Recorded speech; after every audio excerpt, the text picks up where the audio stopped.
Right, welcome back to the Homegrown Music Podcast. We're on episode 18. That's right, 18. Um, yeah, how are you today, Jack? I woke up later than I meant to, which isn't great for us because timing isn't our strong point, but it's fine otherwise. I'm Me too, though, to be fair. decent. Yeah, did I have had to to push this delay. back by half hour, Yeah, but it's fine. it's all good. We're here Um, now. but yeah, you recently went to a rehearsal. You actually were able to rehearse with your band now. Yeah, yeah. What was that like? Because Um, yeah, man. So we kind of hadn't rehearsed as a band since October, which was the last time that yeah, restrictions were basically lifted enough so that we could do that. So this time around, it's like, I think it was from the 1st of April, bands could rehearse again, wasn't it? That was the government guidance or something like that. Or I think even I even in can't March, remember, but I think studios were open and stuff. Because I did hear of people going to practice rooms and stuff. I think it's just like rule of yeah, six and social distancing and that sort of thing yeah, in place. So obviously yeah, we that's right. were we were being safe, and or we they do tests because they're still at school, Right. so they do Yes. tests twice weekly, and I did a test as well before going to the studio. So we made sure that it was all done safely. I think that's we've posted some content about it, and I'm a little bit wary about the reception from other people because I don't want people to think that we're being unsafe because we did try our Yeah, best that's to fair. make sure that it was, done right. We weren't like, all up in each other's business. We were, staying No. apart. It was a large, spacious practice room. Um, and it was really weird experience in terms of the actual rehearsal. It was like strange just playing with other musicians again after so long. Lucky. I genuinely feel like I'd forgotten how to play the drums. Like I was sitting there and just kind of like um How do I come in? yeah, like Yeah. just feeling like, sometimes when you've been playing with the same group of people for a while regularly, you lock in more. But after a Mm. really long time apart, you can kind of see where there's a bit of like latency, like where you're not quite locking in with the other musicians, and Yeah. it was good. We were rehearsing for a charity live stream as well. That's kind of why we were doing this. Um, Cool. I won't talk too much about it because I don't know if the announcement's been made yet or whatever. So when I have No, more, I shall ask. when I have more info on it, I'll let you know. But it's like a charity live stream thing we were rehearsing for. So um, so we were just playing like literally a couple of songs and just trying to get them to sound good. Yeah. But yeah, it was a super fun experience, super weird being sort of doing anything socially as well as musically. Like it just felt weird to be around It's people it's again. it's yeah, because it's been what, 5 months, 6, 7 months really for you, isn't it? Yeah, yeah. So I Yeah. mean, we'd gotten so used to just talking online that Mm. talking actually in a room together felt so surreal. Like, I'd got so That's used just to me in sending general. voice notes. Yeah. Yeah, no, fair actually. Yeah, no, I get what you mean. I think it's kind of been a year of that, hasn't it? Like, Mm. social media communication. But overall, it was a really fun experience. I really had a nice time back on the That's kit, good. sort of back in a band situation. Yeah, I missed it. I missed it a lot. Well, hopefully, we will follow suit at some point. But so you guys are doing a live stream, Yeah, so it's not technically going to be live. Basically, right?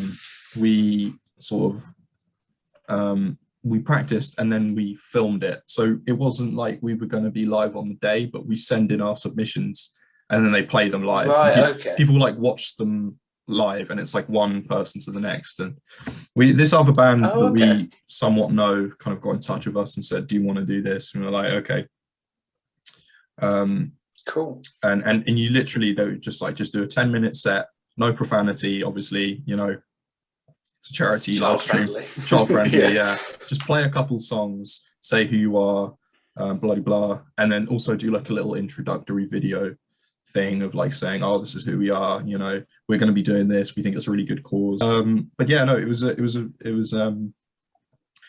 pre-recorded sort of live stream type thing, so not technically a live stream, but Well, yeah, but yeah, if it had been live, we would have not been able to do it because we were so out of practice, even just like performing, you know, because even if you're performing for a camera, that's still, you've got to view it as like an audience, and yeah, you've still got to put on a show. Yeah, I think that is something that we're going to really need to work on as a band and as individuals, is our stage presence, because not gonna lie, I don't make eye contact with anyone. I just sit behind the kit and I just do this kind of like blank face, or glaze like over. I'll do this, I'll like bite my lip, I'm just like constant. Focus, I look like Voldemort. I'm like, you know,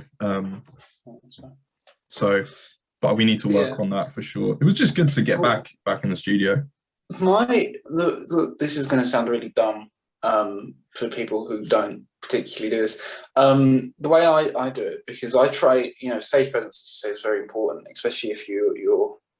I mean, we've only ever played small crowds. I think the most we've ever played is 100 people, maybe a bit over 100. And the way that I do it is just every time you sit down and practice, or every time, in my case, you stand up and practice, you almost put on a show by yourself. You it looks stupid to anyone who isn't there, but it puts you in the mindset of what you would do and how you'd so when you'd do it. When you're practicing, you've got to almost think, how would I play this live, and try to put as much sort of energy and flamboyance, I guess, and you've got to think, you know, how do, you know, I could sit there and play the bass notes fine as I would when I'm sat here and practicing with Lloyd or whatever, but it's like, how do I make it look interesting? How do I sort of react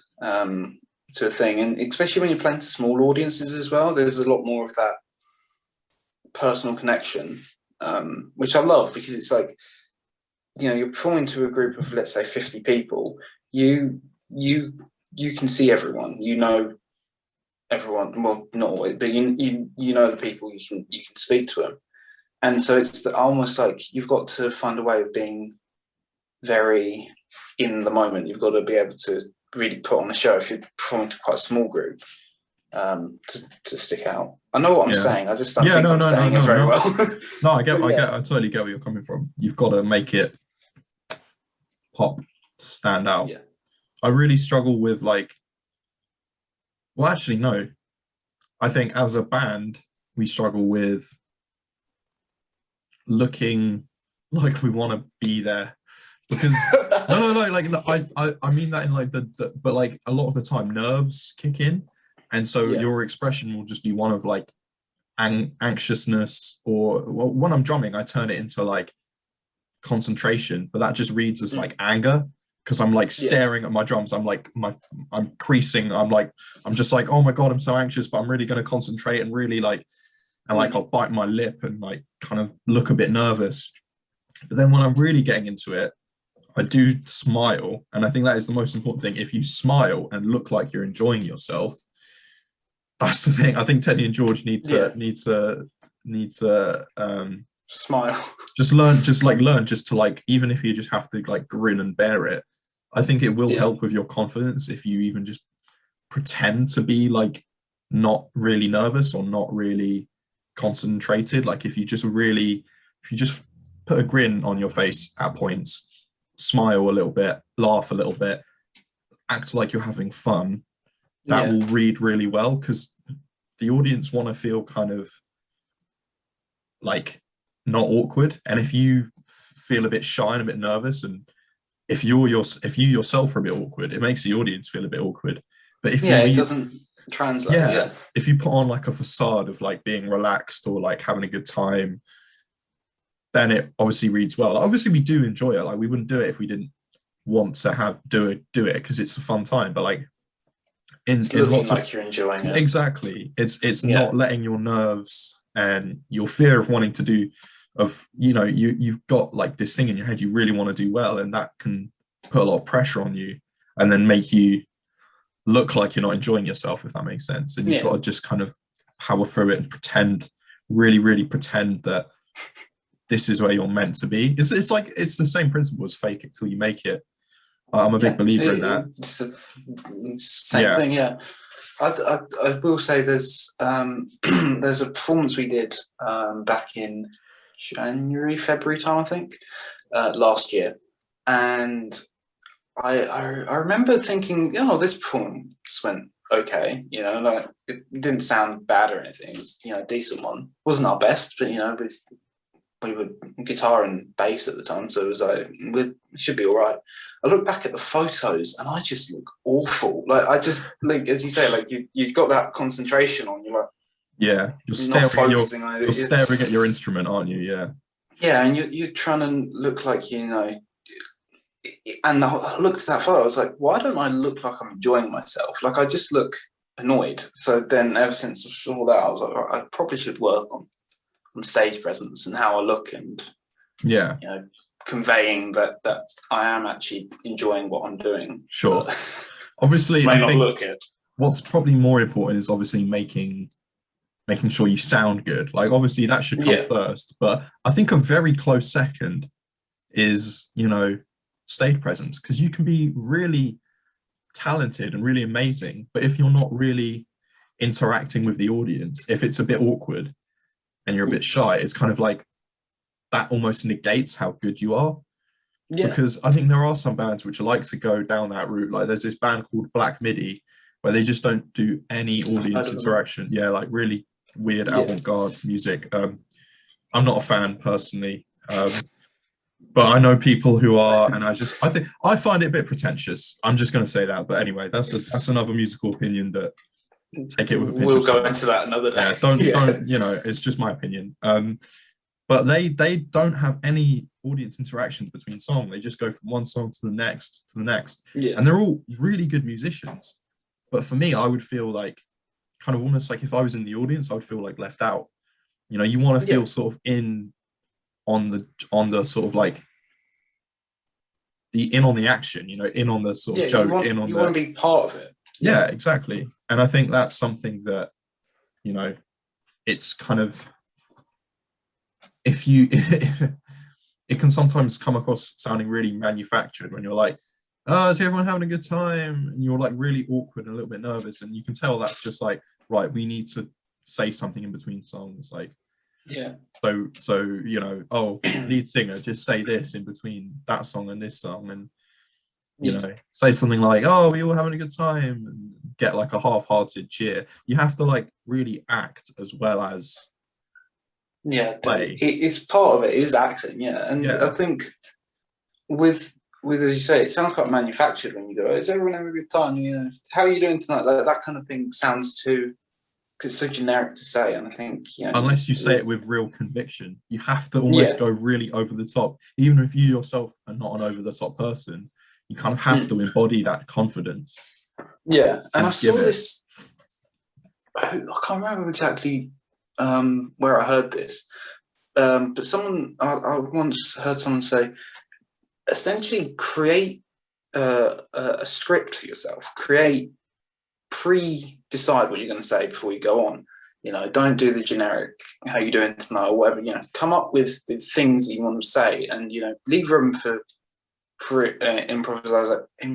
improv, and, you know, make sure that, you know, you're bouncing off of what people are saying in the audience, but don't try and think of it on the spot. Do before you go on, you know, decide what you're going to say, almost write yourself a script, and I thought that was quite a cool idea of looking at it, you know, but do it with confidence and conviction. Because I think that's the main thing. Like, it takes a lot of confidence to just go up and play your instrument, but then there's a whole new thing where you have to almost like, I have to actually like interact with these people, like I have to talk to them. It's like it's like I'm scared enough as it is just coming up here and playing a song. Like but it's like you kind of have to learn to enjoy it, I guess. And I mean, I quite like talking to people, and I think it might be an option that maybe I should introduce the band, you know, or maybe I should like do the audience interaction. You know, the drummer never has a Maybe. microphone next to him. It's always the lead singer. But why, you know, why don't we switch things around? You know, and I could just have a Why microphone there and not? go, you know, oh, you know, how's everyone doing? You know, blah blah. Oh, surprise, it's the drummer talking. Yeah, I'm back here. Hello. You know, like, because that'll Yeah, throw people off. They'll be like, whoa, he can talk. He has we're he has the skills to speak English. Wow. he doesn't just hit drum. He Yeah. actually forms sentences. Yeah, he is Yeah, not I think Ugg the Neanderthal. you need to create a performance beyond just the music as well, and that's the part where I think a lot of bands do kind of falter, is because especially bands at our age as well, because you know Yeah.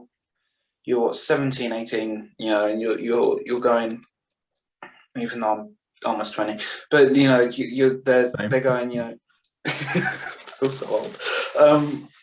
But you know they're going up and they're very good at what they're doing, but they don't perform. They've never been in front of an audience before, and so they're almost, yeah, as you say, putting on this quite shy show, and then that's where I think a lot of bands do fall, is because you're there to put on a performance. You're not there to stand in front of people and show off how good you are at shredding or whatever. No, Even though, yeah. yes, that's very Yeah. impressive, you know, people also want to be able to actually Yeah. understand I think you. there's like ways of doing it, because I once saw a band who were the same age as me. I went to go see them at just like a little venue in Ware, and I just remember like their lead guitarist and singer, he was shy, but he was shy in like a kind of charming kind of way, and it kind of really Right. did win the audience over, because it was like he wasn't trying to be super confident. You could tell he was just having a good time. He was smiling and he was laughing, but he was kind of shy in between songs, but he was still pulling it off really well. And like I just remember being blown away by this band on many levels. It made me go, oh, I just want to quit my band now. But you know when you see something so point? good, But and yeah. you're like, oh, these guys are so good, like I'll never be that good. But then, you know, you've got to kind of stick at it to be good. You just got to keep on with it. But yeah, no, I sort of like a Jarvis Cocker kind of thing, where it's like, Yeah. you know, the shyness and the awkwardness is part of the performance. It isn't, you know, a negative part, but it is, again, owning that kind of exactly. It's know? like if you're endearing enough, it kind of reads well, you know. And there are some people who just can't really do that, and then those people should think about different strategies. Like if you're not a very confident person, you need to think about how you can be yourself, but do it in the kind of most endearing way, if that makes sense. Yeah. Yeah, and you know, I as you can tell, I have kind of like a little stutter, and I now it's not you don't But, I don't really notice, man. But like, you know, I've got this sort of stutter going on, and I pause quite a lot during speaking, and I try and use that when you know you're up front in front of an audience. You know, make that part of it. But don't have it as a sort of like, hi, we're so and so from London. Like, you don't have that, you know. But again, it comes back down to, you know, just script yourself, write a script, right? Yeah. Create a performance before you go on. Yeah, get comfortable saying those lines in the way that you would say them. Yeah, no, for sure. Yeah, because no one wants to, you know, see like some sort of like fake show off by someone who's really shy, but then like screaming on stage. Yeah. Because it comes across fake. I mean, obviously there are musicians who are quite shy in personal lives, but when on stage you've got a very big persona. But that's not what I mean. It's more like, don't put on this entirely fake thing just for the sake of it. I know exactly where you're coming from, because you've seen bands and they're really young, and then they sort of come on and they do all this kind of theatrical stuff, and yeah, like you said, like really like sort of over the top and like flamboyant, and then you're actually listening to their music and it's not in keeping. So they'll come on and they'll be like, oh, we're this and the other, let's go, and then they play their songs, and you're kind of watching all the other band members, and their stage presence isn't really there. Yeah. And then there's like awkward pauses, and it's just like just be just be yourself and own it and package it in the most appealing way, or Yeah. you know, do a bit of fake confidence, but don't go too crazy. Do you know what I mean? Like, Yeah. Don't fake. Don't. I know we just said fake it till you make it, yeah, but don't yeah. don't make it so fake that. Don't make it so fake that it's unappealing. Yeah. That makes sense, because there's like it's almost like you have to find a middle ground between like being confident and being like, you know, you don't want to go overconfident, because then you just look a bit cocky. You don't want to be cocky. You just want to be calmly, quietly confident and happy to be there. And that's like the perfect sort of middle ground, you know? Oh, your video Sorry. stopped. Yeah. Oh, hang on. Hello. Hello. Oh, we're Sorry. back. All No, right. it's all good. Because this phone is still linked up with my Apple ID on my main phone. I just had a cold call come through, and it cut off on that. Oh, Yeah. that's so strange. I didn't know they were linked like that. I didn't notice it until a couple of days ago, and I got a call through, and my this phone was in the other room, and I was watching something on this phone, and it started coming through on here. I was like, what? Why? Yeah. Why is why? this happening? Yeah. Yeah. I don't know why. But anyway, sorry. It's all good. What were you saying? Oh, we were just talking about stage presence and stuff. Yeah. And yeah, just moral of the story, yeah, don't be too fake, but be Pretty fake much. enough that you're, you know, you're interesting. Yeah. I mean, you Yeah. packaged it pretty well. I don't particularly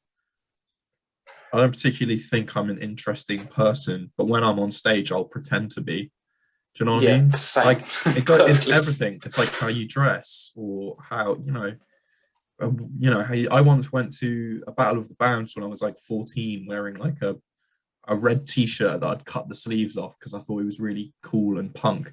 And like, as you know, anyone who knows me, I'm just not that. Do you know what I mean? Yeah. I'm just an average guy. But then like you have to really, and it was a terrible performance. It was a complete flop. I was like, I'd been drumming for like a few months. I wasn't that good. But I went up there and I was like, yeah, I look cool in my cut off t-shirt sleeves. Yeah, do you think you look better than that? I'm still doing it where Lloyd's dress sense is very bright and quite. It stands out and it works for performance. I'm still trying to find where what I should look like, because I just show up in like jeans and t-shirt, and I look the same as I do when you find me on the street or something. It's not. But see, there's also like, in a way, that's nice as well, because like when you watch bands like Arctic Monkeys in like their early videos, they're just in jeans and trainers.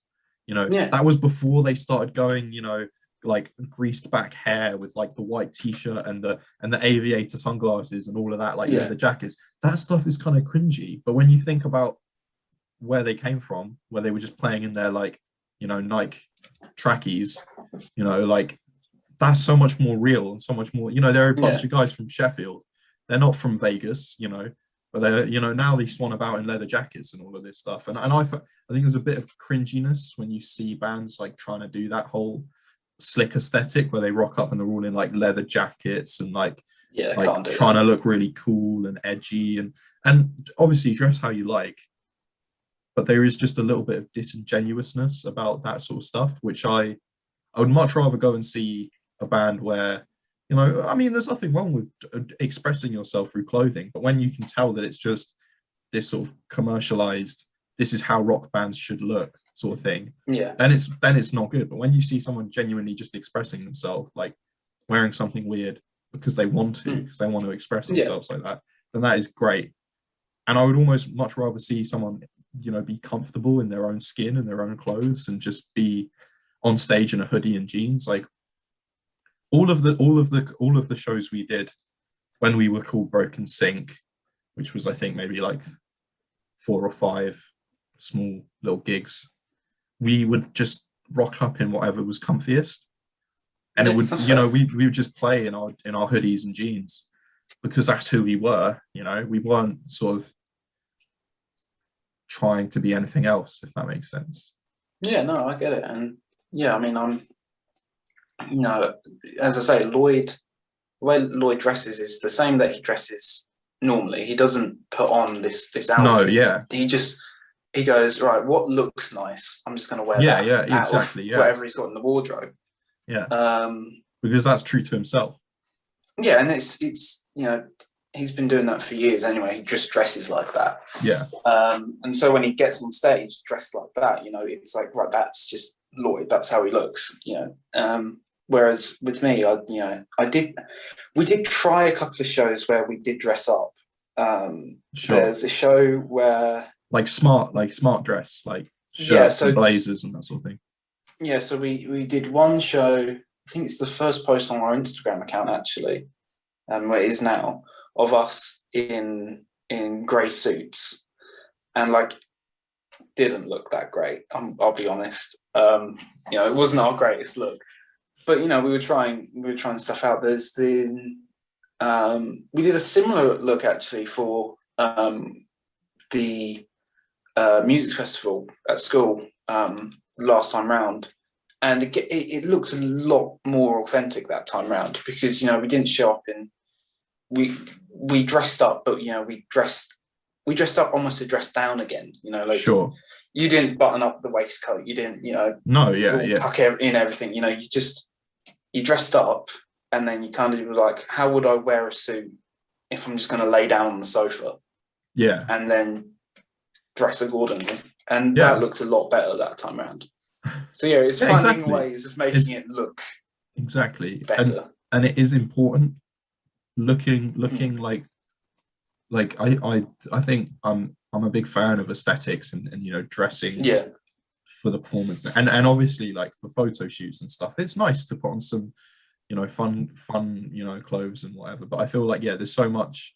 I think like it's not the most crucial part, but it's like you should care about it, but you shouldn't be like stressing about it if you haven't got a leather jacket kind of thing. Yeah, I think you don't have to look like a rock star, like it just I think I don't ever look like a rock star anyway. But like I think look is quite important, not as important as you sound, but like second most, because I would say it goes how good you sound, your stage presence, and then your style, like your I think stage presence and clothing are sort of on par, but I think what's going to stick in people's minds when this may just be me is, first of all, how it sounds, but secondly, if you may be the greatest sounding band, but if you just rock up looking bland, it's not going to stick with someone particularly. You do need to dress up a little bit, but don't dress up so much that you look foolish. Don't show up in a full tuxedo or whatever, unless you're in like a jazz band or something. Just be yourself. Do you know what I mean? Like just be yourself. I say that a lot, but don't dress up like you wouldn't normally. Like we don't, as you say, the slick back hair. That's not how we would look. That's not how we would generally go. But like the Arctic Monkeys would. but that works for them. Whereas I would wear like that red shirt over a t-shirt and black jeans, and so I've worn that on stage a number of times because that's how I would normally dress. But it is a bit more dressed up, because you have the shirt on rather than just a t-shirt. No, I get you. For me, like, also mobility is a big thing because I can't drum really. That's actually true. I don't think about long sleeves. Like it's difficult for me to drum. I have to play in short sleeves, and I remember Enrico, whenever Enrico would play guitar in school, because we would wear our school shirts, our sixth form uniform, he would always like roll up his sleeves before playing guitar because I think he found it a lot easier. He would push up his blazer sleeves and just like because he doesn't want his like cuffs to get in the way of the strings, I get that for drumming as well, because I like caught sticks in my sleeve before and it's like got stuck, and it's not same with like baggy trousers. If I wear baggy trousers when playing, sometimes the kick beater that hits the bass drum has got stuck in my trouser leg, and so when I've gone to kick down, Like if the if the pulls G your is leg. tagging up, it pulls my leg, and I'm like, oh my god, why isn't the bass drum making a sound? And it's because I've like got a bass beater stuck in my trouser leg. I've never thought of it from that angle. For me, practicality. Playing bass, I'm a bit more open to wearing other stuff. But when we were performing, when it was a piano guitar thing, I did have to have, shorter sleeve or roll up your sleeves, because when you've got long sleeves on a piano and you're trying to, particularly when I did Bohemian Rhapsody, even just sitting down and playing it, when you're doing the crossover, your sleeve starts pulling. Yeah. So then you've got to roll up your sleeves and stuff. And even when you're just like, let's say, like going really low one end and really high up the other end of the piano, again, your sleeves sort of limit you. I never thought of it for drums. Actually, no, like practicality comes into it. I always remember this this story that my dad tells me, because he went to go see. Now, who did he go to see? David Gilmour, from Pink Floyd, with my older brother, because my brother used to love Pink Floyd. I think he still does. And they went to go and see him live. And my dad always says, like, he always remembers how funny it was to see this guy literally sort of kind of shuffle on stage holding a cup of tea and like wearing like sandals or like flip-flops or something, and just like really relaxed clothing, not like super relaxed, like jeans and just like jeans and a t-shirt and a cup of tea, and just kind of, and he always said it just reminds him of just, an older guy just going into his living room to sit down and play guitar. And when you've got a legend like that, like someone who's so famous as him, you kind of you can do whatever you want. Basically, you can rock up and play in your pajamas, like, because you're just a legend anyway. So when you're starting out, it's a bit different. You can't really do that. Yeah, you can't quite pull that off. But yeah, I mean, Tim Minchin used to do the thing where he didn't wear socks or shoes on stage, and he just was on stage barefoot, because it was like, it's like sitting in your living room, and so it makes you feel a bit more, ultimately bit more calmer, and you feel a bit more relaxed. And to be fair, a lot of people play without shoes just simply for feel. I mean, especially drumming, like some drummers just play in their socks because they feel like they can feel the pedals a bit better just through socks. And there are deaf musicians who play by feeling the vibrations in their feet. So that's incredible. That's a whole nother board game. But there are musicians, who will just play barefoot or without shoes on. Yes, I couldn't do it. And then there's like the guitarist, weird, and there's the guitarist from Idols who just plays in his underwear. So there's a video of him at like Glastonbury or something where he's literally just in his undies, just like shredding. It's pretty cool. Fair to him. You got to have a lot of confidence to do that. I don't know if I could do that. Couldn't be me. No. Yeah, but no. Fair play. Was it? I'm probably gonna have to go in a couple minutes, man. Okay. I'm just looking at the time. Shall we do like a rounding off statement or something about how you shouldn't, just dress? Dress appropriately, but don't. Yeah. To summarize, don't overdress yourself. Don't try and be something you're not about at the same time. Don't, again, find a middle ground. Don't just show up in whatever. Be yourself, but be confident. Yeah. So it's a tall order, to be fair, and it takes a lot of work and experimenting, but you will get there, and you will sort of find. I mean, and that could take years. I mean, your whole life you're always changing, so you're always going to be changing style and changing in confidence and growing as a person and all this, that, and the other.